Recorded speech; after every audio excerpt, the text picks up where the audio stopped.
in de studio van Villa Tempo niemand minder dan meneer DeVille. Hello, Mr. DeVille. Hello. Nice to see you. It seems that you've cleaned up your environment in some way or another. I mean, the people you used to play and live with have disappeared. Oh, yeah, I guess, so I've changed a little bit of what I was doing on the record. There's not a real drastic change in the sound or anything, but I would say that I had a little problem in the studio with my own band because as I started to lay down the cuts for the record, they started to sound like an old Mink DeVille record, and I really wanted to do something different with this record. So I took it from the studio that I was working in, Whistler Studios in Hilversum. In Holland? Yeah. And I took it from there to Muscle Shoals, Alabama.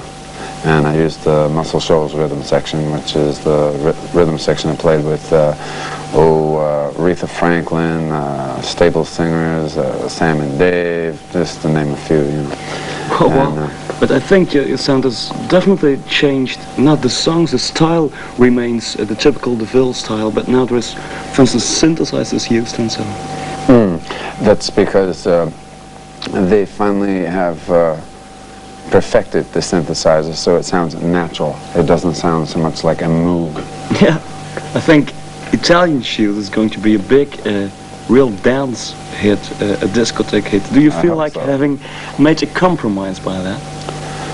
No, I've always made dance records, and I've always made, well, I've always been, I think, from what people tell me, is I do ballads very well. Like I'm a good singer, but mostly all my tunes are rhythm and blues, and that's blues with rhythm, and that's what people dance to, rhythm. Now I'm spending a lot of time in New Orleans, and there's a lot of dance rhythms happening there, and so that's a big influence on me. Such as the Wild Chapatulas, the Neville Brothers, the Wild Magnolias, Mac Rebenak, Dr. John, Fats Domino. Mostly the Mardi Gras Indian tribes are what influenced me. I was influenced before. I was kind of experimenting with some Cajun sounds, you know. But there's all these different mixtures, and using them, I think, more and more now. Yeah, now sometimes it sounds a bit New York-like. I mean, hip-hop or, funk, something like that. I mean, that one song, Italian Chills, naturally. Yeah, well, there's an old saying, you can take the boy out of the country, but you can't take the country out of the boy. That's right. I think that applies too to the city boy. You can take the boy out of the city, but you can't take the city out of the boy. So I think that I'll always have those New York influences in me, and I have New York in my blood. So no matter where I record, if I recorded in Siam, I think it would have a little bit of a New York sound. Yeah, does Sporting Life, the title of the album, suggest anything that you start to jog or something like that? No. It has nothing to do with athletics. Oh, great. It has more to do with, say, horse racing and gambling, gentleman's sport. And that life is a sport. And also there was a character in a play called Porgy and Bess, the Gershwin musical. And the character, his name was Sport and Life. And he was a character who came to this small southern town, and he was from Chicago. And he was a very sharp dresser. And he was always trying to get Bess, the woman in the play, to go with him to Chicago. So he was sort of a city slicker type of guy. I hope you don't mind me saying that you look very well and very healthy now. Have you changed some manners? Yeah, I'm in love, so I think it shows, you know. You think that's everything? It's everything. So I say everything. Music was my #1 love, and now Lisa is my #1 love, and music is my second love. So you don't live healthier like before? You know that you're a myth on that kind of...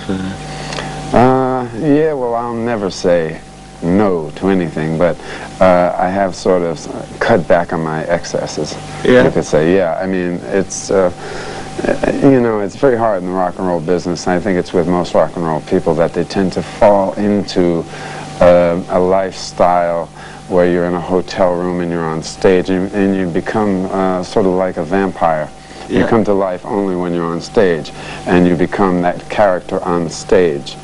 And I started to feel like there was this sort of dark angel behind me, and he wore a black suit and a purple shirt, and he had a very thin mustache. And he was always whispering these evil things in my ear. Go ahead, it's okay just for today. You know? As soon as you start to have that conflict, that inner conflict, you lose. As soon as you start to have the conflict, you lose. So you just don't pay attention to it. And I think that, I enjoy life more now. I think life has more meaning to me now. And I feel a lot better about things. I do feel a lot, more positive. Even if I did jog, I think I would always be 130 pounds. I try to eat as much as I can eat, but because of the rigor of the road, it knocks that off me in one show. I lose the 10 pounds and I'm back down to the normal weight again that I am. It's just I'm a very energetic person, Do you have a specific way or strategy of survival in the business you're in? Yeah, it's just to pay attention to the art, and you hire people to take care of the business. Art and business don't really mix, and unfortunately, like the old painters, they had to deal with the art gallery and the art dealer. So that's just the way it is, and sometimes you got to keep, sleep with one eye open, and just check it now and then and make sure you're dealing with honest people. Do you think that what people or women really like about you are your Italian shoes? No, well, it's funny. I thought it was kind of a humorous statement to use because the song has a slightly humorous side to it. It's the song is about these typical type of people who go to the discos and dance, and they live a very sort of shallow nightlife, and they live to go to the discos and the women and that whole thing. And the statement is, yeah, there's something about me, the women I love. I wear Italian shoes. Now, it's just kind of a tongue-in-cheek statement, it's my view on them.